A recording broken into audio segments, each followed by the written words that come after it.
All right, everybody, welcome back. Today, we're going to be taking a deep dive into something that you may not be a fan of. Yeah, haha. But that is failure. But we're going to be looking at failure from a new perspective and hopefully Yeah. kind of recontextualizing it Yeah, looking at failure as a shortcut to success. as a shortcut to success Exactly. from the text. Failure, the fast track to success.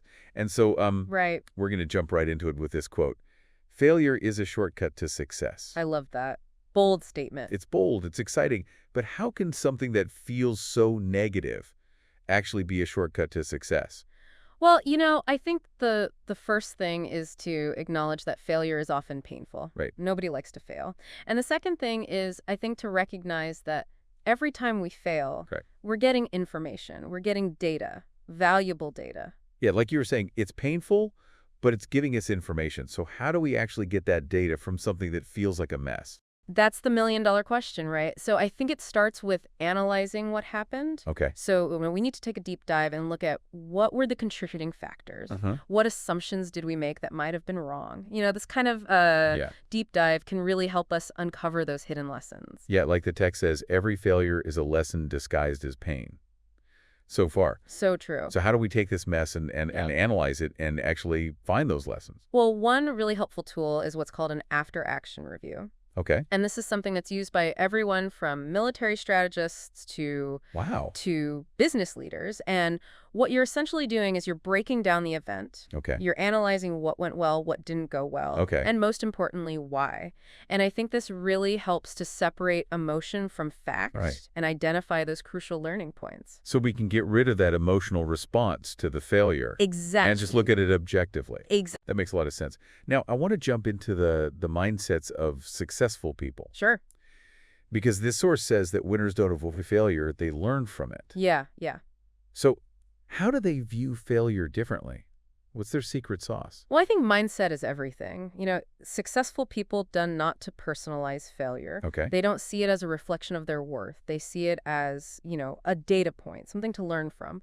They're also incredibly adaptable. Okay. They don't get stuck in that woulda, coulda, shoulda cycle. Instead, they're thinking about, okay, well, what did I learn? How can I use this experience to actually improve? So it's not just learning from mistakes, but being resilient. Absolutely. Bouncing back. Yeah, and it's like building a muscle. Each time we face setback and we use it as an opportunity to learn and grow, that resilience muscle gets stronger and stronger. I like that analogy. So speaking of bouncing back, this text throws us a curveball. It says that the faster you fail, the quicker you succeed. Yeah, I love that.